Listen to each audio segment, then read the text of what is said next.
Ladies and gentlemen, welcome to the Movie Propcast, the podcast where we get to just blabber on about movies, and at the end, we draft what props we love the most from the films. Tyler, glad to have you on, and on, I should say, like, I say it like you never are always, you're always here. One day it might not you're the be. Well, don't say that. Okay. Don't say that. Okay. That hurts my feelings. Okay. Don't. See, now I'm like, that's all I can think about. I'm concerned. Now I'm walking on eggshells. You're stuck with me.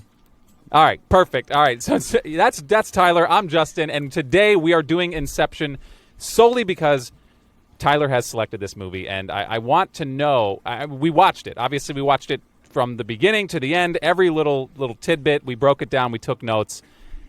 My brain hurts a little bit. Okay, and what's funny is I've seen this movie probably 10 times, and it still hurts. It still hurts, and I just need to know. What went into your thought process when you selected this movie? So, like, at this point, we've done a lot of movies, and we barely scratched that 2000s mark. Like, we were at the wall of 2000s with Spider-Man and The Matrix, and we needed a breakthrough. And honestly, this movie breaks through like no other. Like, of the last 10 years, 12 years. There have been very few movies that even touch what Inception was. Like, it was essentially what The Matrix was in '99, but for our generation. Right, for sure. And I read that they actually, like, Christopher Nolan took a lot from The Matrix and other movies, obviously. But you could tell when we were watching this, obviously because we've already done The Matrix and we kind of broke that one down in I think it was our first episode. You can go back and listen to that if you haven't already. But let's finish this one first. Christopher Nolan took, obviously, a lot from that and different concepts, and we'll get into that, obviously, a little bit later in the film whenever we start breaking it down and getting into the props. But who better to kind of escort this podcast to the future than Christopher Nolan? Because sometimes he'll throw you beyond, right? Because for 2010, I mean, this is some advanced stuff. This is nuts. Like, watching this movie now, I felt like this movie could have been made 2 years ago. Oh, yeah. It absolutely holds up, for sure. It's just so good. And I was blown away by the cast. I didn't even realize how great the acting was in this movie. I just remember the movie was just mind-blowing. But then, as I'm watching everyone play their roles, I was just like, this is just a good movie through and through. Right. Absolutely. So Leonardo DiCaprio, I obviously have watched a couple Leonardo DiCaprio movies recently. Only a couple. That had come out. Yeah, I mean, I've seen a few of his movies, Titanic being just a wonderful film, some of his best work. Anyway, he's still relatively young, like 2010. I don't know if it was just the contrast of how they made him up. I don't know if you've seen the movie that came out on Netflix. It's called Don't Look Up Yet. Just not Don't Look Up Yet. It's called Don't Look Up. But have you seen it yet? No, I've not. But yeah, I would say over the last few years, have you seen like the comparisons of him and Jack Nicholson? Yeah. He's on that trajectory. Yeah, it's kind of scary, actually. But I know what you mean. In the last 12 years, he does look surprisingly young. Like it's weird. I know what you mean, though. No, I'm not saying. I'm saying in the movie Don't Look Up, he looks like he's like age has kind of caught him. No, that's what I mean. I mean in Inception, like you'd think that there was more than 12 years between Inception and Don't Look Up. Right, for sure. And this is kind of smack dab between Titanic and obviously modern day right now. He still looks like he could have done a sequel to Titanic. I mean, obviously, spoiler alert, he died in Titanic, so he wouldn't really be in the sequel unless there was flashbacks. But I digress, okay? He looks very young in this movie, and it was just a stark contrast from seeing a modern Leonardo DiCaprio movie going back to... I didn't even realize it was 2010. This felt like you said... I thought this was like 2015. Like it was like I felt like it was that. Yeah. Just a little bit ago. So there was a couple things I wanted to get into. Obviously, we don't have to run down the movie. Like you said, the cast is amazing. There's a couple things that obviously bothered me, and I don't want to jump right into the gripes about this. No. But I just want to hit real quick. There was a moment, obviously, where Leonardo DiCaprio's character Cobb is talking to Saito. And they're having a full-on conversation in and out of a helicopter. I don't know why. I just needed to address this as someone who, and I'm going to flex a little bit, has actually flown a helicopter myself.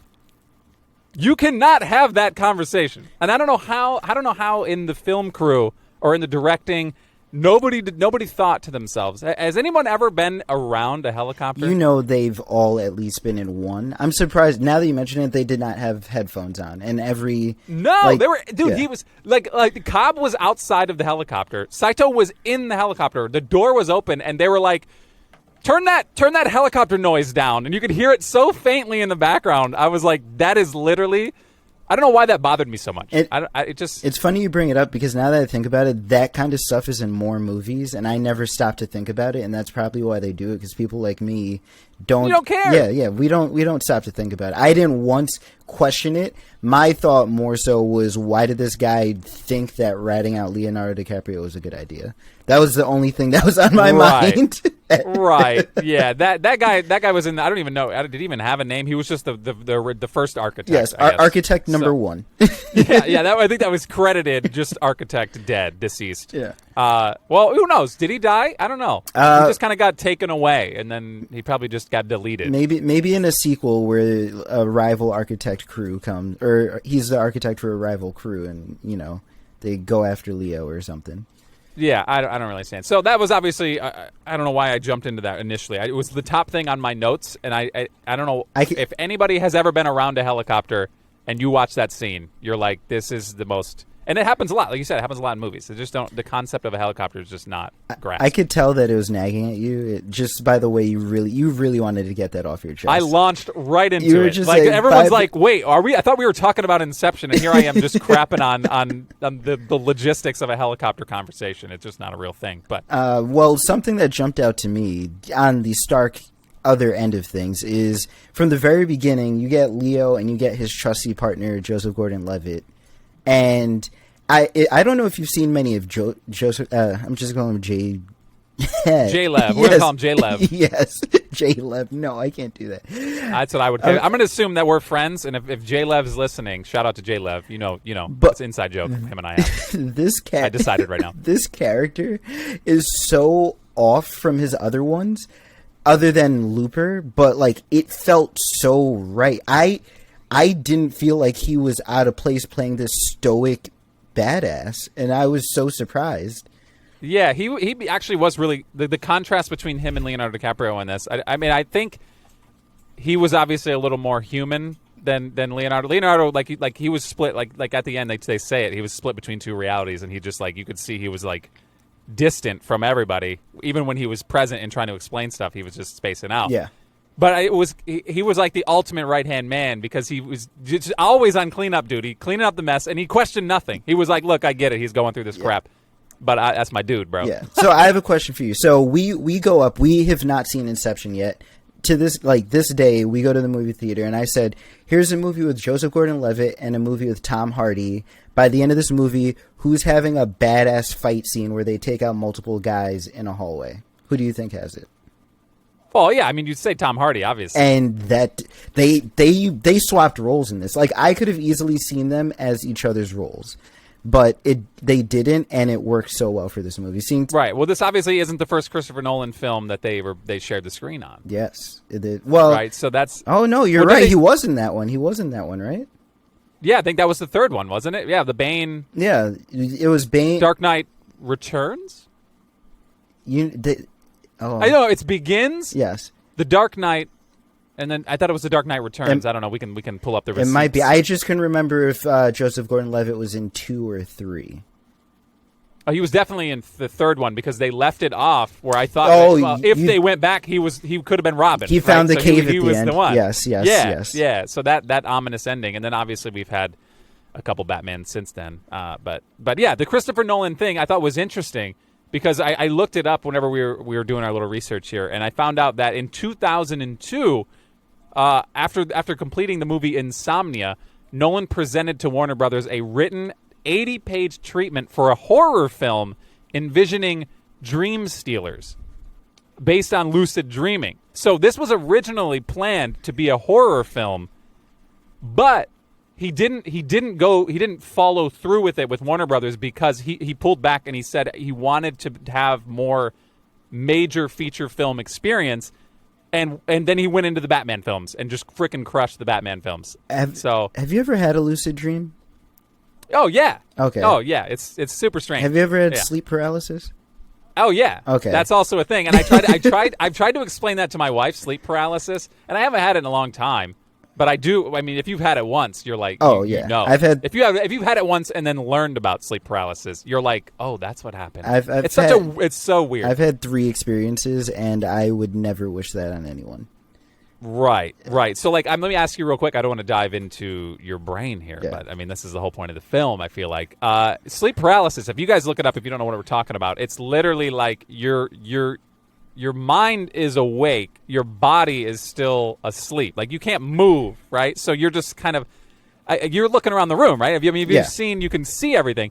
Are you seeing things, or are you just seeing what's around you? Like, is your mind like fabricating things or no? So I've heard of some experiences where people's hallucinated things. They saw like someone at the foot of the bed. I luckily enough was one where I woke up, I was staring at the ceiling, I looked around the room, realized I couldn't move my body, and it was an agonizing like 10 or 15 minutes before I went back to sleep. Minutes? Oh, it was minutes? It was a long time. Wow, dude. No, when it happens to me, and it's I would say it's probably happened more than 3. I diagnosed it when I was a kid, where I figured if I it's only happened when I fell asleep on my back. It was really weird. Okay. So like if I fell asleep on my back, it would happen. It was like guaranteed clockwork. So if I wanted to do it, I could do it. So I just would never fall asleep on my back. It's gone now. I don't know what happened. It was like I got married, right? And I now have my wife, and we have a sleep partner, and it's like now I'm like, no, I'm good. She's just nudging you asleep. You can't sleep deep enough for it. Oh yeah, for sure. So what happened is like it would only be like 5 to 10 seconds. Oh, and you're lucky. And I would be like violently shaking my mind, right? Yeah. So I'd be like, and then eventually I would be able to move something, and it was crazy. Oh, I had to fall back asleep. I couldn't. That's great. I couldn't do that. Yeah, holy crap! I just had to sit there and stare and look around, trying to move my lips. Didn't work, and then eventually I would just fall back asleep. Okay, so sleep paralysis, super weird. Obviously, Inception. We're talking about dreams. Manipulating dreams in dreams. Yes. In dreams. We're like down a crazy rabbit hole. It's so crazy. This is so like speaking of which, the introduction of this movie. So the movie opens up and okay, Leo's on a beach, whatever, that's cool. But then you realize like he's already in a dream. Like they introduce this idea of dream stealing, or not dream stealing, stealing from information from dreams. And they introduce you to like, okay, we could go into dreams, we could travel through dreams. They made this for the military, blah, blah, blah. And then you realize that they're talking to Saito, and Saito's like, we're in my dream. And you're like, oh, what? Like you don't see them even jump in. They just start in it. And then you get pulled out of the dream. And then that's when you realize what's going on. And you're like, oh my God, this movie's going to be wild. I think that's what kind of turns off. There's a certain group of people that just immediately get turned off by being thrown that quickly. Yeah. You know what I mean? Like they're just they want to be eased into things. And I'm not going to speak for anybody. My wife, she's not a fan of this movie. I think for that reason. Like it's just she wants the gradual. Like she wants to learn about what's happening. She wants to be taken in, and maybe a couple layers deeper, and then pulled on back. But the beginning of this movie, I didn't even realize in the past, the very beginning, you're already as deep as you can go, and you don't even realize it, right? Oh, so he's on the shoreline. I forgot completely about that, right? In my mind, it's when Jason Gordon-Levitt. Is it Jason? What did I say? Is it Joseph. Is his name Joseph? Too many names. There's too many names. J-Lev, man, come on, drop one, JGL. bro. So when we see him, that's when I thought the movie originally started. But when I was watching it this way, I didn't even remember that the beginning and the end kind of just. Yeah. I don't know how some people don't like that either. Oh, I love movies that don't tell you and they start off at the end and then you come full circle and you're like, oh my God, we were here from the beginning. That I like that. I'm a fan of that. I honestly didn't. Okay, I also don't. I don't think it needed it. Mm-hmm. It was nice though to be like, why? Because you go through the whole movie, you see Saito, and you're like, when does he become 900 years old? And you know what I mean? Yeah. Like, he looks so old. Yeah. And what's fascinating is at the end, when he does, they go back and revisit that, where he's actually, like, Cobb has come back to pull Saito out of that realm, or whatever he's in, the limbo. Limbo, yes. I've never seen somebody more chill. You'd think like when he pops back up on that plane after I don't know how many years that was. Like how many years do you think that was? At the very least, they were in their 30s, I believe they said. So at the least 50 or 60. So you're thinking like can he die of old age in limbo? That's what I'm saying. Like he could have theoretically been thousands. Like we don't even know. I feel like he could die in limbo. Of old age, I think he could. I'm just assuming. But I'm pretty sure he was there for like 60 years. Okay. All right. So then he's had 60 years of life experience, hypothetically. Minimum, because he let's be honest, his head looks like a testicle. I just... Oh, my God. Are we allowed to say that? I don't know. Am I going to get... I don't know. I feel like our You get one pass. You get one pass. You get one pass. All right. Okay. So testicles. Oh, you said one. No, but for real, though, like the idea of limbo, I just thought was like this gray area where it's just you could live and live and live, but who knows like the real time he's been there. Even if it was 10 years and you snap back and you're finally back on that airplane, right, wherever it all started, that dude kept his composure. Oh yeah, I would have been like, let's go, like let's go. I would have been like, where the hell? You have the mind of a 70, 80-year-old. I'd be like, where the hell am I? What just happened? But he immediately picks the phone up and makes the call for Cobb so he can make it back to see his kids. I was like, I would have been too shell-shocked. Cobb would have been on his own. Oh, my God. Yeah, you were like, let me take a moment to just digest what just happened. Yeah, here. He lived a lifetime. Insanity. It is weird to me that that limbo is such a strange thing, and I'm not going to pretend that I understand what happens in limbo. Yes. But he had people with him somehow. Was that his subconscious? Yes. Those are, okay. Yeah, that was his subconscious filling it in. I do want to, like, I don't know how much study or how much fiction went into Christopher Nolan's idea of dreaming, but I want to, like, commend him because this was awesome. I'm going to start off with saying I don't know everything that happened in this movie. I don't think you did. I feel like maybe 1% of the people actually do, and 5% of the people on this planet say they do and actually don't know what happened. But just the idea, like one of my favorite things was when Leo gets pushed, I think it's Leo or Joseph Gordon-Levitt, I can't remember which one. They get pushed into the bathtub early on, and they have that like Constantine style fall into the bathtub. Yeah, that's Cobb. Yeah, Cobb, that's Leo. So, he was set up. So yeah, he gets thrown into the water, and then water in the dream starts busting in everywhere while he's talking to Ariadne. Is that one? Am I mixing scenes? I think that was in the beginning they were still trying to they were still trying to work. Yes. Okay, I am mixing scenes. I'm sorry. That's right. Just what this movie does to you though. Like it really does.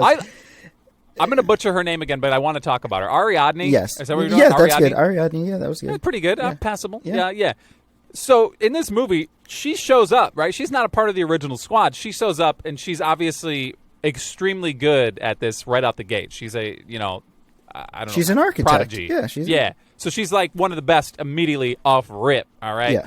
And I just love how, like almost like we just talked about how Gordon-Levitt's character is his sidekick and he's with him, and he just does whatever.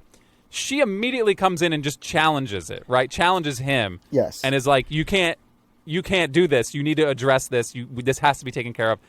And she kind of immediately becomes the one that saves him, like Cobb. Yes, but I want to ask you a question. You said you like this? What? Well, because we're encroaching. What do you mean? We're encroaching on gripe territory right now. How she immediately weasels in and just becomes. My gripe is how she just goes about. Like they take her into the world the very first time, and it's cool. She starts like messing with things and showing her acumen. Acumen? Why did I pick that word? She starts showing her her skills. Like she's just really good, and she's a natural, like you said. But then she starts doing things she shouldn't do. And Cobb is telling her, hey, don't do this. This is bad. And instead of being like, okay, yeah, you're right. She's like, why not? And continues to do it. And he's like, okay, you should really stop now. And she's like, why not? And then she starts getting attacked and has the nerve to get mad at him when he said, don't do this 3 times. And she said, why not? And keeps pushing the button. And then later on, she starts, I know she was doing it Actually, I don't even know if at the beginning she was doing it from like a kind-hearted place. At the end, it ends up being that. Early on, I think she was just really nosy, and I got that feeling that she felt entitled to know more than she needed to know at the time. I hear your gripe, and I'm validating your gripe. I feel like I understand where you're coming from, and it does make sense. I just also think, personally, she almost has to be like that. Yes. You know what I mean? Like, if she's just another architect or another, like, brain that's just able to be, you know, she has to be the pushback. And it helps, honestly, it helps for the narrative and the plot to kind of just be like, okay, here's the boundaries. Let's just show you the boundaries as opposed to just saying what they are. So I thought that was kind of a different way to do it. But I also think it kind of earned his respect out of just because that's kind of how he was. I would imagine before the situation that happened with his wife, I feel like he saw a lot of him in her and was like, all right, I respect that. And that's kind of allowed him to open up. So like that push, you know what I mean? Yeah. I just feel like that was kind of essential to their relationship. I see your side, and you're absolutely correct. If she was just another yes man, she would not have made it, and she wouldn't have been as good as she was. It doesn't make it less annoying. Yeah, it was annoying. I agree. It was annoying, but it was. But in the end, it made it all worth it. Oh yes, like, no, like it all did. Came together, and she, it was like, yeah. She came back, and she definitely pulled her weight. Like by the end, I was all on the Ariadne train. Ariadne Grande. No, don't you? No, dare. we can't say that. No. Well, I just say if you look at it, I mean, there's just a random D in this name. I mean, like you said, I'm listening. I mean, it's different. I'm pretty sure it's Greek. I have a Greek friend with that name. You know somebody with this name? Yeah. That's awesome. Yeah, I didn't think that was a real name. Shout out to Ariadne. Like and give us a like and rate and review. Thanks, appreciate you. But we're doing this for you, Ariadne Grande. Anyway, obviously, so is that? Do you have any more gripes? I mean, like I feel like you just were teetering on it. You wanted to poo-poo it. No. That's my only gripe because everything else in this movie is awesome. Like I said, I don't know how much thought and how much research went into like the concept of dreams. Like the world, if you think of the world building, like if it was just a thing where they said, okay, we hook you up to a machine, you dream, we jump in your dream, blah, blah, blah, everyone would just let it go. But he had like an actual theory to this. Like one person develops the world. We have an anchor dream, essentially. You develop the world. They start filling that world with their subconscious because they don't know what's going on. And then we go through and we weasel out the information. Like, that was ingenious. I think it's interesting to think about how this technology began. Like, you know what I mean? I feel like an origin of Inception would be a good movie. Yeah. Like, who created this technology? And like obviously it was created for a reason, right? So they said it was military, right? Yeah, I don't know if that's like the pure reason, but a throwaway comment JGL said was that's his name now. Yeah, J-Lev. He said that the military would go into this and they would stab each other and kill each other for like research reasons and like so they know the sensation of pain and whatnot. Right. So yeah, so for continuity purposes, Joseph Gordon-Levitt is now Arthur. He's Arthur in the movie. Let's just call him Arthur. Arthur, got it. But yeah, no, I remember him saying that, and it obviously is an interesting concept. Imagine just being able to, I wouldn't say suffer. I mean, obviously you're suffering pain, but it's like it is just like a training program to be like, okay, here's what it's going to be like. You know, don't avoid. Basically, just try not to get stabbed. Yeah. Try not to do this, and then come back. But I think an origin story like of this would be a fascinating film. Yeah, 100%. And Cobb was absolutely right because you said like you want to know like the background of this stuff.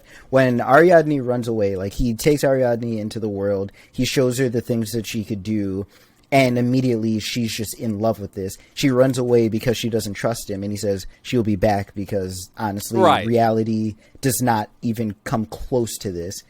Like that is true because if I could, scary. I've only maybe 3 times. One of my big hobbies, I love dreaming. I love dreams, and my goal is to be able to like control lucid dreaming. I keep like dream journals. I've only on a handful of times had like full control in a dream.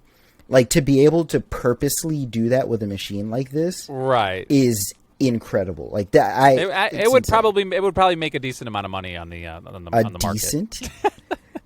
But you know what it would do though? Like No, you would never see another human being again. Oh, no. They would just be blobs on their couch. It'd be We'd like, look like Wall-E. Exactly, They'd be Wall-E people, bro. Exactly. Exactly. It would be like Wall-E or Ready Player One or any of those movies where technology we would just be stuck in it. Yeah, it would be interesting. It wouldn't be interesting. It would be kind of sad, actually. Yeah. But anyway, yeah. What's up? Oh, no, I was going to just move on. So after they pick up their architect, they find their forger. And this was another thing that I found incredible. Like, I love that everyone has a special role in this movie. Like, in the dreams, everyone has something that they are that they're a specialist at. Yeah. So, like, you find the forger who makes up. He could be other people. He can make small things that look real. Like, he has the poker chips in real life. He has the poker chips, and Leo's like, "Oh, your spelling didn't get any better." So he has forged poker chips. That's like, funny. I just thought that the idea of having your own specialist role it's like a video game. Yeah, I mean, it was a pretty. This would make actually a pretty crazy video. It would game make if a they wound up doing sick video game. It would be pretty nutty. Yeah, that would be pretty sweet. But yeah, Eames, like you said, Tom Hardy's character Eames, when he pops on the scene, he was well dressed, very smooth. Yeah, he was cool. I don't know. I liked him a lot in this movie, and obviously, like you said, honestly, his role, especially towards the end of the movie, dude was like backpacking everything. He was carrying everything. Yes. I was like, all right. He was getting it. I want to address Michael Caine real quick. Michael Caine's character, Miles. I don't know if you know this, but I don't know for sure. Okay, so Cobb's kids are his grandkids. Is he Cobb's father, or is he Cobb's wife's father? Mal's father? Mal. Oh, yeah, Mal. I would say... no, he's Cobb's father, because he said, "I learned all this from watching you." Okay, so yeah, they never actually said it. Yes, they never actually said like, "Oh, Dad, come on, Pappy." No, like, well, they had a rough relationship, but he said early on when they first go to the school, he said, like, "It sucks to see what you've done with yourself," and he said, "I learned it from watching you," and he said, "I taught you to be blank but not a thief," and he said, "Well, this is the only line I could fall into." So he was Cobb's father. That was something I want to address. Obviously, I didn't realize that when I first watched it. Like, it took until this watch to be like, "Oh, wait." That line that's his grandkids. It passed me every time I watched it. I don't know how, but it did. And then real quick, I just want to address Leonardo DiCaprio in movies where his wife goes insane. I don't know if you've seen Shutter Island, but I watched that again recently too, and it's the parallels are scary. Well, but Leo himself, spoiler alert, was also not in his right frame of mind in that movie. Right, you're right. Well, okay, that was obviously because of what happened in Shutter Island, right? Are we talking Shutter Island right now? Right? Yes. Now we're shifted. Yeah. Yeah, he wasn't in his right mind because of what happened with his wife, though. So true. It's a weird. I don't know. So you're saying he did it to his wife in Shutter Island too? No, I'm not saying that. I'm just saying movies that involve his wife dying with kids is it's what if Shutter Island was the prequel to Inception? Stop. Come on, bro. I'm sorry. I'm just saying. Don't do that. Okay. Yeah, he just wound up living the rest of his life. We're not talking about Shutter Island, but I just want to. The end of that movie, fascinating as well. Like, just this and Shutter Island to me kind of are lumped together, but I always kind of attach those two together for some reason because I just feel like I watch them at the same time, and it's Leonardo DiCaprio, and obviously one's a little heavier, one's a little darker, and this one, like you said, I mean, or like I read. Christopher Nolan wanted this to be a horror film. I feel like you could twist Shutter Island into something like this. I wish we could have gotten two versions of Inception because this, what it is now, perfect. But seeing this as a horror movie would have been incredible. Like, I wish you could have gotten both versions. I think he wound up after he did the Batman films and everything. He came to his senses. He changed. Oh, he didn't come to his senses. Like you said, it could have been great. He shifted it to a heist film, is what he said. He said it works better as a heist film, and it's still emotional. But it's not actively trying to scare you. Even though the concepts in this film could very, very well, like, that could just as easily terrify you in its own right. You know, it's funny, you called this a heist film, and I never even connected this movie to heist because I was so caught up in the sci-fi. But now that you do that, what is it with Michael Caine and heist movies? Like that, he loves it, I bro. think that's just his thing. It's his dirty little kink. Like, ever since he was young in The First Italian Job, Michael Caine just loves stealing stuff. Yeah, he's just like, what's that? Well, this is the opposite of stealing. Okay, this is implanting. So you're kind of giving. You know what I mean? He's giving. That is the weirdest way to think about this movie. That is nothing's being I'm stolen. not stealing anything from you. I'm just giving you. I'm giving you what we want you to have, and you don't know you want it. You just don't know it yet. You want it after this. Yeah. So that was very interesting.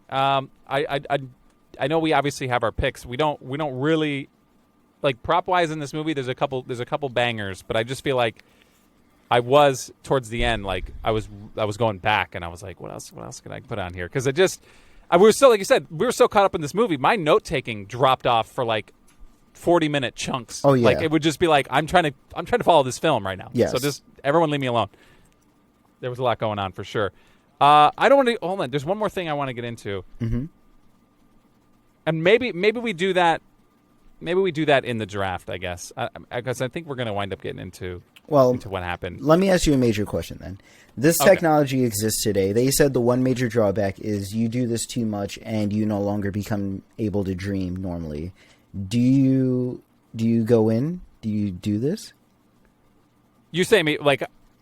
Do I just do it like once, or like, do you make this like a part of your daily ritual? Like knowing that using this machine multiple times removes your ability to dream, like there is a major drawback. Do you use this, or do you just say, "Nah, I'm going to have regular dreams"? Okay, I have a question. Follow-up question, piggyback question. Yeah. Do I feel well rested after I get out of this? Yeah. Because if I am getting the benefits of sleep. You're kind of a drug addict at that point. I'm just saying. I mean, like, listen. As somebody who doesn't get enough sleep anyway, now with a kid, yeah. Maybe I want to do it this way. Maybe I want my sleep to mean a little more. Okay, piggyback to your piggyback question. Oh boy. So, do you try to do dreams in dreams? Do you push those boundaries? No, that's insane. But for what reason would you need to do that? You get to stay there longer.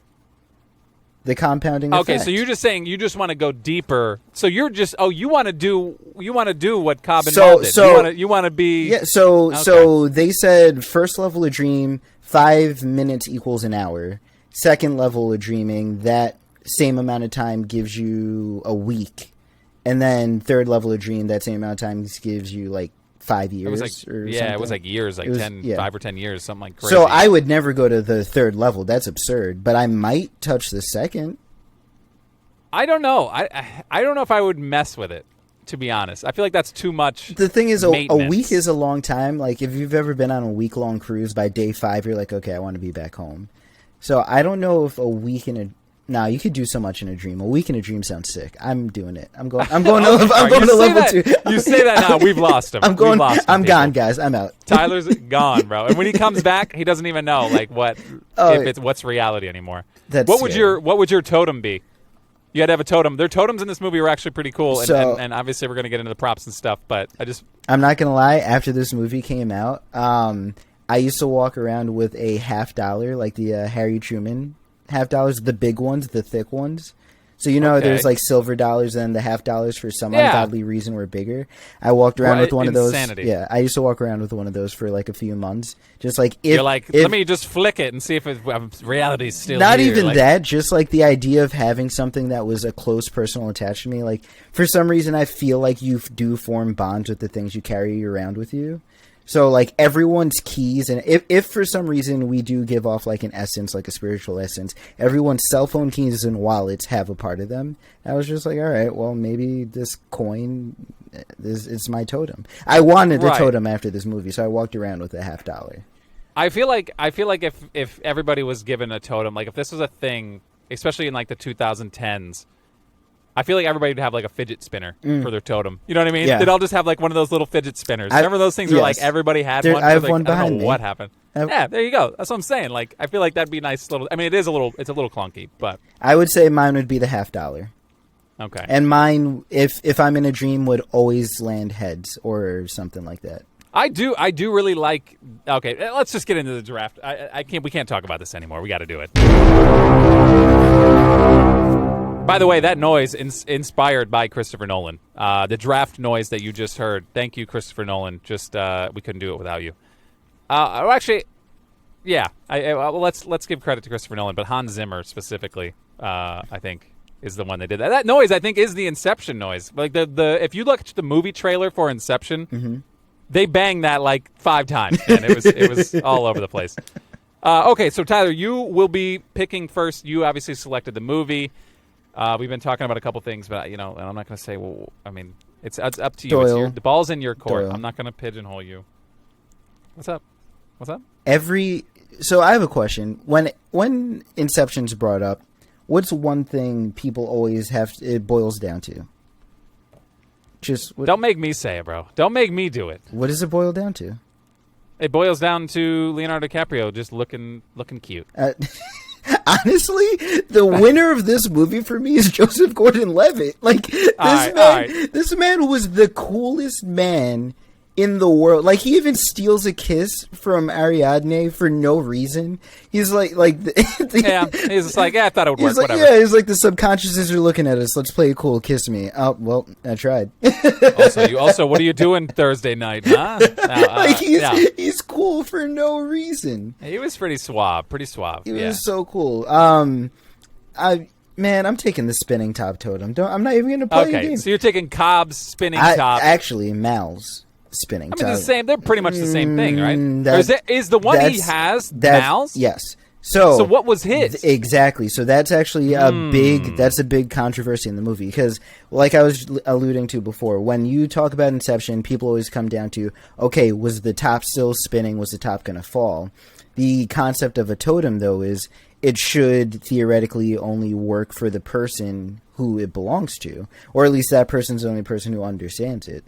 So throughout the movie, Leonardo DiCaprio is using his wife's totem, and people say, well, should the totem not work for him since it's not actually his totem? Well, to be fair, he was straight up fumbling it, I think, in the bathroom at one point. Like, he wasn't exactly graceful with this top. Well, he was also flustered beyond belief. Right. So, I mean, who wouldn't be? Yeah. He was, like, the fact that he didn't have a heart attack once in this movie for how high-strung he was it's incredible. Yeah, he kept his composure, especially with everything that happened at the end when you realize all the stuff that's weighing down on him. My goodness, it's insanity. Oh, my God, yes. Which I guess we could just talk about now that this is, I mean, like you said at the end when the top is spinning, it's not spinning to the same degree as it's spinning in the limbo. Yeah, when you're watching it spun as Saito. It's not a perfect, like, it is wobbling. So you're like, okay, it is reality, but I do love just cutting it off, just not giving it to the people. I used to love playing devil's advocate with people, like, oh, it was going to fall. It's like, but you don't see it fall. But you do see a very generous wobble right before it cuts off. It's a pretty strong wobble. Like, throughout the movie, it does wobble a little bit, but there was a strong wobble at the end. If you're the sicko that says he's still in a dream world, then how dare you, man? Let the man have his kids. Why were his kids wearing the same thing like, in the dream it makes sense, but when he comes back, it's the same thing, yeah. And why they only had time for those kids one day. It was like, we only have 10 minutes to shoot these kids playing in the lawn, and they milked So it. they green screen them out and just copy and paste that scene everywhere? Just put them everywhere. Yeah. Make them dirty in this one. Yeah, I don't know. And why are they playing in the exact same spot? Like, so much weird stuff. That's partly why I think it's a dream. It's like, it could also, that's part of the narrative. They would fit that one. Everything was just exactly the same. But poor Cobb, with this, going back to the top, like, all he wanted was his wife to be like, all right, we've literally been in this dream 70 years. Can we go back to our kids? And she's like, nah, this is reality. And he's like, all right, I'm just going to show her this is a dream. I'm going to spin her top, because she put it away in a safe. She was like, all right, this is reality. I don't need my totem anymore. So he decides, okay, I'm going to spin her top, show her it's fake. He didn't realize that was the first form of Inception. Like, that was the first time it happened. Right. So she realizes, okay, we're in a dream. Let's go wake up. Let's go kill ourselves. Bang, bang. We'll get to reality. That sounds so romantic. Let's just kill ourselves and go live the rest of our lives. Yes. And they get to reality, but he doesn't realize that idea carries over. Just like when you have a dream. I've had dreams where I wake up, I don't know where the hell I am. Like, I've had dreams where I woke up and I genuinely thought I was still in the dream. So for her, she was like, oh, we're still dreaming. And then he realized he messed up. Have you ever? Okay, let me ask you this, and I don't want to just say it because we watched this movie, because this is a real thing. have you ever actually dreamt in a dream? Have you ever had like a dream in a dream? Have you ever like woken up? Once. Twice. It's happened to me before too, and people think I'm crazy, right? No. But I've actually I've had a dream, or just something was happening. I didn't know I was dreaming, but something was happening, and I woke up. And I thought that was reality. I actually I think that might have been a lucid dream, right? Like at that point, you're like thinking you're like it's life, and you're just doing stuff, and then you wake up again. That's happened to me before, and it's insane. It is, nuts. And it's disorienting. Like I said, I'm a very vivid dreamer, and there's times where I wake up, and I feel like if I try to reach out to this person, they might be mad at me because in the dream we had a fight or something along those lines. Yeah, so yeah. You may say that you're a dreamer, but I just want to let you know. You're not the only one. Oh, I got okay. Okay. All right, it's my turn. Yes, I'm taking the reins over. You pick the. I'm putting Cobb and Mal. Yeah. It's Cobb and Mal's top because he did obviously that's his wife and that was his totem for the obviously most of the movie. You never really see his original totem, but I would imagine he's had it for so long that he knows and understands it enough. So they share that. Okay. So with my second pick overall, I really would like the totem. Obviously, I think would be top. I have no qualms about that. I thought for sure that was where you were going to go with it. I didn't want to answer your question because I didn't want to give it to you, but I was just being stubborn. I wish I could display it in a way that it just always spins. I'm sure there's a way. You have to like glue it to something and then just have it spin on like a machine. I was saying magnets, but continue. Oh yeah, magnets might work too. Yeah, that's I don't believe in science. That was a lie. Okay, so let me go. I'm gonna go down my list here. I obviously want.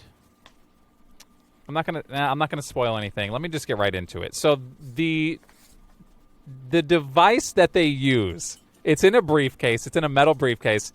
I don't know. They never really had a real name, but I'm just gonna call it the Dream Machine, baby. That's it. I want the Dream Machine in the suitcase. Doyle, I legit wish that we might have to post up my list. I have written out Dream Machine -suitcase. Right, that's literally what I wrote. I'm like, I have no idea what this thing's called, but it's in a suitcase, and it's the machine that makes dreams happen, and that's it. Dream Machine is perfect. So I don't know what went into the design with this. It's obviously there's no real they don't really get into how it works. No. Right? They don't break it down and say, here's obviously they connect it to like your bloodstream or something. Which I didn't understand that because. I guess the sedative goes into that because they have those clothesline-looking IVs that they stick into you. And then there's one button, and that's all we really know, and there's like some liquid in the Dream Machine. It's very strange there, and I love it. I both love and hate. I would have loved to get a little. That's why I kind of want an origin story of what the heck this machine is and how it actually works. Yeah. But yeah, that button just looks so satisfying to push, and I want to push the hell out of it. That's why I want this. I want this in my collection. It just now that you mention it, I didn't even think of it.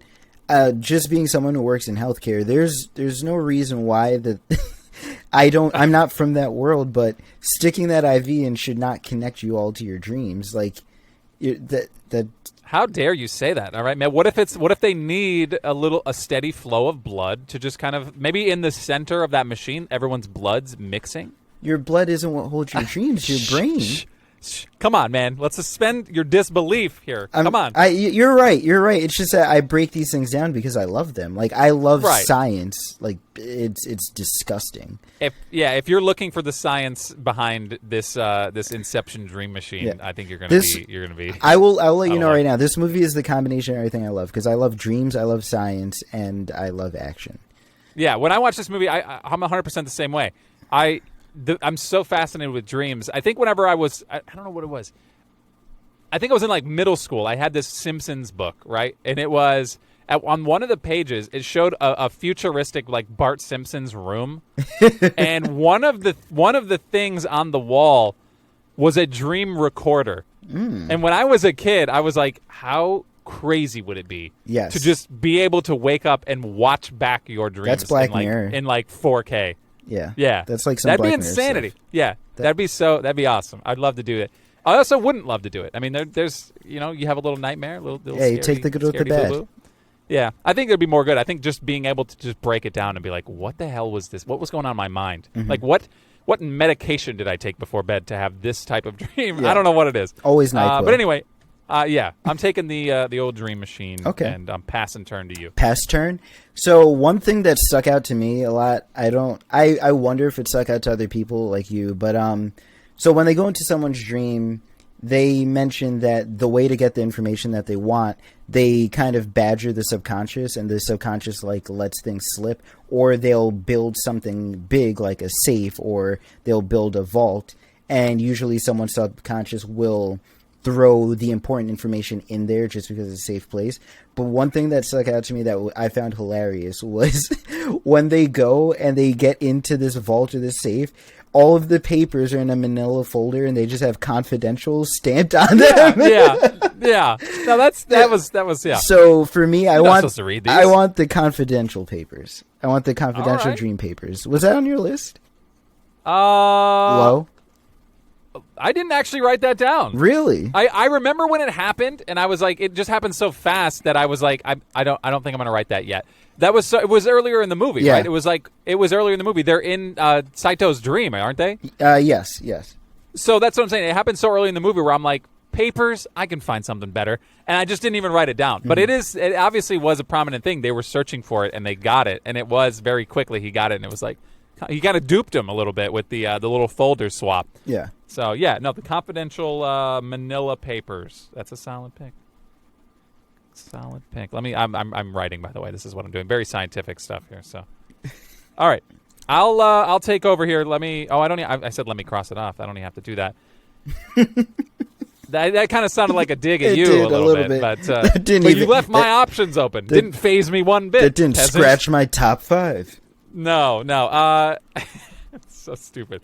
Okay, so there's a couple. There's one that got literally 5 seconds of screen time, and I think I might save that for probably the end. I might come back for that one. Okay. Oof. No, I'm gonna get. Oof. This is tough.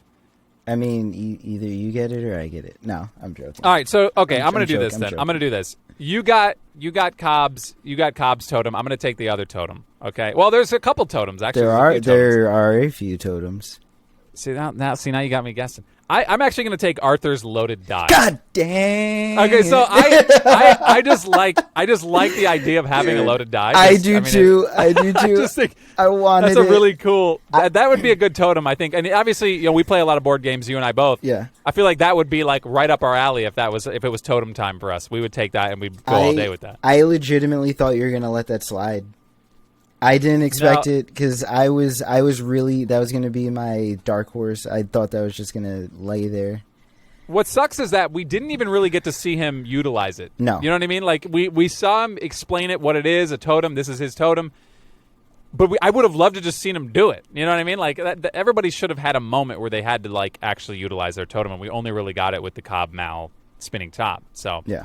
But the loaded die. I mean, it could. I honestly should probably just buy one for fun. I just feel like it's really fun to just have a loaded die. I think I'm just fascinated with that in general. But the fact that it got screen time with a prominent character, like you said Arthur's a baller. I mean, I think it's a good pick. I'm happy with it. So I'll take my loaded die. That hurts. Uh-oh. That's nice. That's good to know. I mean, know that I was unfazed by your second pick, and I've hurt you physically with mine. That makes me feel good. Are you done? You just packing it up? Yep. All right. Good night, guys. And that was the movie Propcast.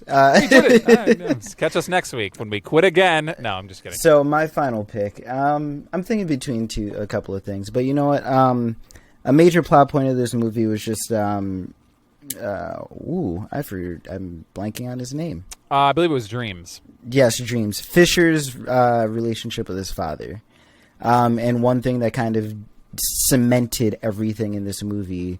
It came up early on in the movie. They go through Fisher's wallet that I don't know if you knew it cost $500. They made a note to say that 3 times. Yes, Fisher's, all right, fine, sure. But Fisher's father had a pinwheel, or Fisher had a pinwheel as a child, and his father kept that. His father didn't actually keep that. They made him think They made him believe his father was better than he was. And sad. That was just supposed to be a sign of his relationship with his father. So I feel like the pinwheel for this movie is a decent pick. That's a solid pick. It was on my list. I put it down there towards the end because it was a pivotal moment, right? Like, even if the memory was fake, not the memory, but obviously he has memories of that. Even if the context of that memory was faked, it still was a pivotal point because it kind of signaled that the deed was done. Like, the whole point of this movie was to change his perception and make him believe he didn't have to take over for his father. You know what I mean? And that was it. Mission accomplished. And then everybody just goes bang, bang, bang, back like 8 levels. You know what I mean? Yeah. Well, it wasn't 8. It was like some 3 or 4. Yeah. But yeah, it was everything hit. All those wound up hitting those kicks. Everything kicked back all the way back up to the original. I actually just lost my train of thought. I apologize. There you go. How many layers deep are you into your mind right now? I'm like 4. Do you want to like just push your chair got back it. and fall? No. I got it back. It actually, you kicked me back up. There it is. Honestly, the outcome of this, he dissolves his father's company, but they honestly give him a gift in making him think that he reconciled with his father and that his dad actually loved him. Yeah. Well, when you really think about it, it's sad that it didn't actually happen. But I think overall, he's going to be a happier person. I was going to say, it's sad that it didn't happen, but his father's dead, so he's never actually going to know that it didn't happen and that it wasn't true. Right. So is this the first time? Maybe like it's the inception of happiness for everybody. Yeah. So we're gonna just jump deep into your brain and make you think you're happy. Like, you know what I mean? Like, people would pay for that. It's the reverse of Eternal Sunshine. Oh yeah. Oh gosh. That hurts. That movie stings. Yeah, I do like that movie. Obviously, it's a different Jim Carrey. Yeah, it's like being a masochist watching that movie again. It's bad. It's not a bad movie. It's just bad to watch. It's not like a fun rewatch. No. It's like that and Marley and Me. You don't want to watch it twice. You know. No. Marley and Me. And, no thanks. And yet I've sat through it like 5 times. Sat through what? Eternal Sunshine. Oh, I was like, you watching Marley and Me more than once, you heathen? This man just likes watching dogs die. Spoiler alert to Dogs Die. The dog dies. All right. I actually had that written down as Robert Fisher's safe, the will and the pinwheel. I can almost give you both of those because I feel like the papers of the will, that's what they were hunting for, but the pinwheel was just a nice touch. I thought that was just a nice touch to really hammer everything home. Yes. I feel like that's a combo deal that really sealed it. Thank you for taking my loaded die. You'll give me that, okay? Yes, that's the least I could do. Okay, so now, I didn't really think you were going to pick either of these. But I'm just trying to figure out what would be cooler at this point, and I'm going to cross off. Let me tell you what I'm not picking first. Okay, off of my list. I'm going to cross off the picture from his childhood that did pop up quite a bit. Right, okay. So that picture of Robert Fisher. Like you said, as a kid, that popped up a lot. It doesn't mean anything to me, right? It's not me. It's not my fatherhood, my childhood, whatever. There was another dream machine in the film. Remember Yusuf? Yeah. When you initially see him? Yeah. The one that they're using, that was a whole separate thing. It looked like a table. Remember, like all these old one people? In the basement? Yeah. Yeah, all those old people were just attached to it. That was a separate machine, but it didn't look nearly as cool. Okay, you're right. I just thought of it. I thought it was just like the same machine, but just the wires going through the ceiling and all that nonsense. No, that was I had to be a different unit. I mean, like they had the travel suitcase one. Yeah. That was the main one. Gotcha. Okay. But that was a separate one. I'm not going to pick that because I already got mine. Okay. I'm also not going to pick Robert Fisher's passport. I don't know why I felt like that was a moment on the plane. Yeah. Where they honestly, take it. That's not they a bad take it. thing. They get a little info and they give it back to him, and it's kind of just like, it was at that time I was struggling. All right, I was needed to write something down.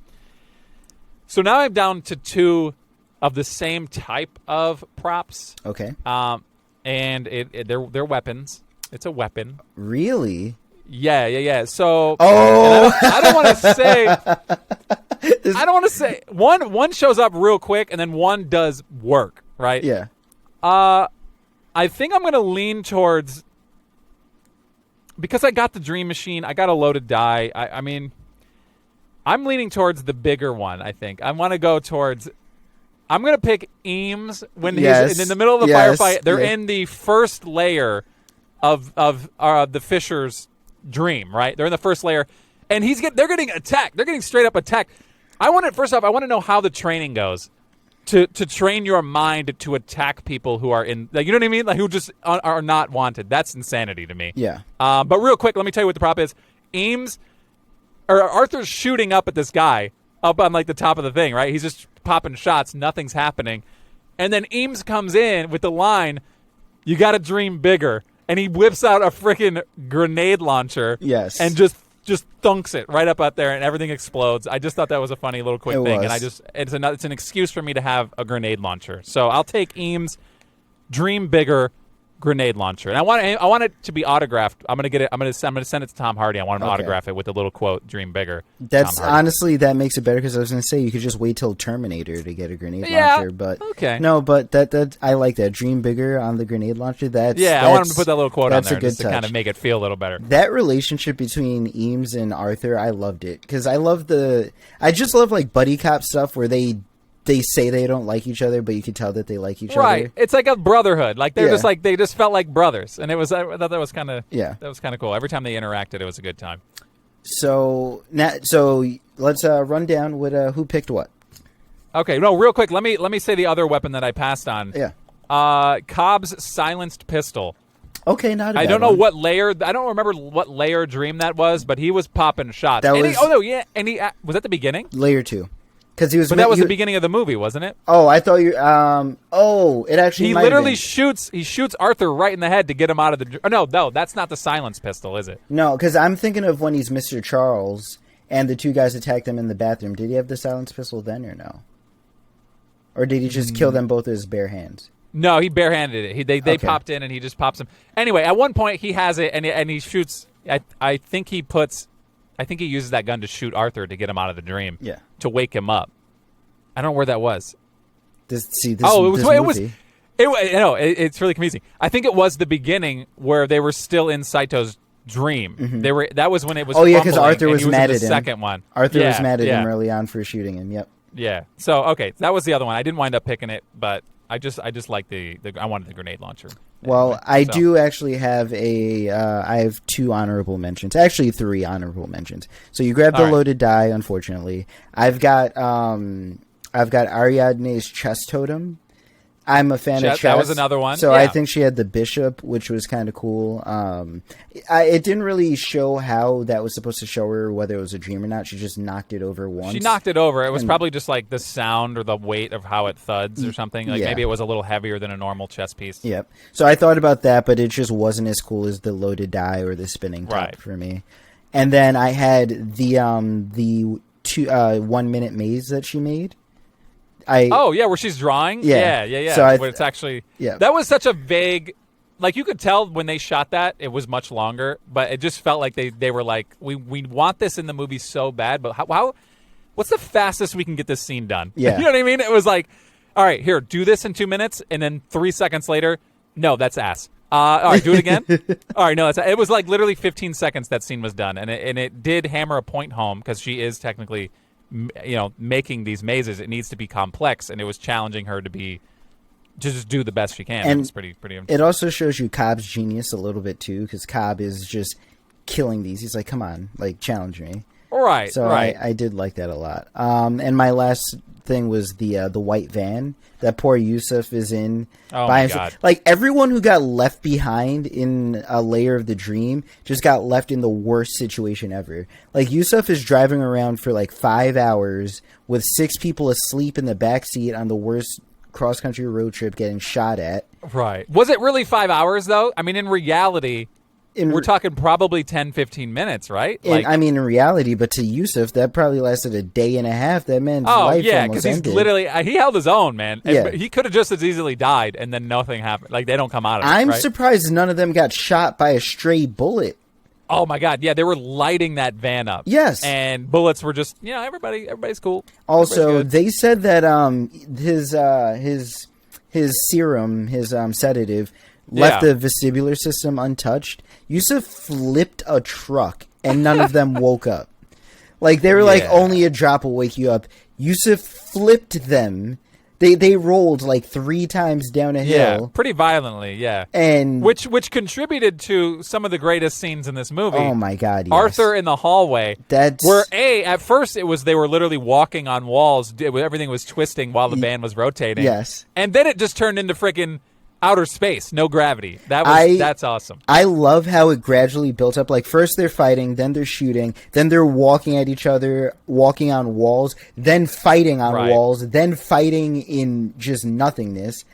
It was awesome. Like that. I would have liked to seen. I probably have to look it up how they shot that zero gravity thing, because you could say that they're on wires. Mm-hmm. But you could also just as easily say that they constructed that in like a zero gravity room and actually did it because it looked so good. The wall part, at least, I just recently saw, at least for Spider-Man 2, at one part, Andrew Garfield's like changing on the on walls and the ceiling. They actually constructed his bedroom and turned it, and he's spinning as he's going. So I wouldn't be surprised if they had something like that. They probably did do that for those hallway scenes, but the zero gravity thing, it usually, like again, like you said, you can watch something like that in a lower budget film or movie or TV show, definitely in a TV show, and be like, yeah, they're connected right here and here. Notice how like they never shift. Yeah, this literally looked like they were like in water. Yeah, it was kind of awesome. And it's funny you say water. Like he legit looked like he was swimming up there. I made note of that in my head. I was like, he looks like he's in water. It was cool. I was jealous. I was pretty. I wanted to be a part of that action. But all right, let me run down real quick. You picked right out the gate. You had first pick. You selected this movie. Great movie. I wanted to watch it. I procrastinated, right? So I watched it right the day of we did the recording. I should have started a month ago and watched it every day to really grasp every nook and cranny of this movie. But we got what we got, and I think honestly, like you said, people could watch it 10 times and still find new things, and that's going to be the case for us moving forward with this film. Right out the gate, you picked I 100% agree. I think we're unanimous on this. It's the most iconic prop from this movie, Cobb/Mall's spinning top, because of the walk-off at the end of the movie where he spins it and it's wobbling and you don't know for sure. That little guessing game at the end there is a good time. I picked the suitcase, specifically the suitcase dream machine. Number 2, you came back with the confidential papers from Saito's safe. I'm curious to know if there was a time where we could have froze frame and actually read some words on it. I wonder what it would say. Definitely. They had Easter eggs on that, I'm sure. Yeah, there had to be something like or either that or somebody knew it wasn't actually going to be legible on the screen, so they were like, "Oh, somebody like making, I don't know, just jokes, inside jokes or something with Leonardo DiCaprio. That would have been kind of funny." All right, and I picked Arthur's loaded die, his totem in this movie. You picked Fisher's pinwheel that came out of the very end, out of the safe, and you also got the will that also came with it. So you got the contents of the safe at the end when they broke into Fisher's mind and implanted the idea that him and his father were chill, bro. They were cool, which they really weren't, sadly. And then I picked Eames' Dream Bigger grenade launcher, which is just it didn't have a real impact on the film at all, but it was just awesome. It was a good moment, and it's an excuse for me to display a grenade launcher in my home, which I think everybody should have, and I think it's totally legal, right? I feel like if you had a prop like that, do you have to like do the orange? You have to have like the orange cover and the tip, right? Yeah. I feel like you have to, yes. Right? Yeah. So I just looked it up quickly. In Warner Brothers, they actually have a tour, and in the tour they have a display case that has the confidential papers, the pinwheel. It has the passport. It has the 2-minute maze. It has it looks like one of the explosive detonators, and it has the wallet. And there's a few other things in there that I can't actually tell. Nice. Well, there's one thing I didn't do that I was going to put on my list, but I never did. Like the C4s that Arthur was planting all throughout the hotel. Yeah, you could have picked any one of those. I mean, that would have been a cool thing. Yeah. But I think that's it. I think we pretty much crushed this movie. And again, like I said, I'm probably going to go back this week and watch it again just because I just feel like there's so many things I'm missing, even 12 years later, that we're not picking up from this film. I checked the propstore.com. Nothing available currently to purchase by auction or just from their website. So I don't know what's out there. I mean, I would imagine that people probably own... it looks like here, if you check yourprops.com, somebody does own the actual I'm sure there was many made, but the actual first pick in this draft, Cobb's He called Cobb's Hero Top Totem, the Leonardo DiCaprio's totem from this movie. Somebody owns that out there. So okay. it is still in existence and appreciated by an owner. So just so you know. You know, I just thought of something. With how simple that top is, I feel like we have a friend that we've had on here before who might be able to make one of those. I believe Heidi could probably do that with her eyes closed. It's a relatively simple design, I feel like. So yeah, maybe we'll have to recheck out and see if she's got. I mean, if I want a totem, totem, I think I know who I'm going to. Yeah, we have a totem maker on standby. So if you don't know what we're talking about, go back and listen to the Men in Black episode. Heidi Nazer Fink was on with us. She's a prop designer. Was on Men in Black, but not just Men in Black. She was on a whole bunch of other stuff, and probably future movies that we do. We'll probably have her back on, but it was a really cool. She did do Dune, and she did do Jungle Cruise. Dune? Did you say Dune? Okay, it looks like it's time. It's late. Time to tap dance on out of here. Another great episode. I appreciate this, Tyler. A solid movie. It's about time somebody picked a good movie. About time. Well, to be fair, Spider-Man was pretty awesome. I guess. I mean, it wasn't No Way Home, but I mean, I guess it was okay. No, it's a good film, and it's a mind-bending film, and it's nice to flex your brain every once in a while. I don't really do that nearly enough, I feel like. But if you want to check us out at Movie Propcast on Instagram, on TikTok, and again, we have full videos. If you're not watching this right now currently on YouTube, you can go to our YouTube channel, search Movie Propcast, the Movie Propcast, either however you want to find it. You'll see one of our cute faces. Actually, you should, if you have eyesight, you should probably see both of our faces. Probably. I don't think I've made it just one of us yet. I probably will on accident at some point, and just I overlay one image, and it's just your face while I'm talking the whole time. I just want to see your reactions. But we'll see it. If you want to watch us, you can watch us live on our YouTube channel. Give us a subscription there, and also real quick, this is endless shilling for our podcast. If you want to rate and review on Apple Podcasts, and also now on Spotify. If you're an Android user and you're not listening to our podcast, or you're listening to it on computer on Spotify, you can rate us on Spotify there as well. Just a little star system, and it kind of helps us out a lot. So it is really cool. It is a little hard to find it first, but it should show up right under our picture. It should say something. It was difficult for me to find it first. Yes. So yep. Oh, you're looking at it right now. Yep. There it is. You've hit it. Yep. Oh, 3 stars. Come on. You can do better than that. Yeah. Oh, thank you. Thank you. Switched it to 5. Awesome. It was a mistake. Yeah, they're big thumbs. It happens. Get a bigger phone. All right, I appreciate you guys listening, and we'll obviously catch you next time on the Movie Propcast. Yeah, good night. Good night. See you later. Peace out. I'm not saying it. All Are right. you saying it? All right, I love you. Okay. Oh, this guy loves you. I love you too.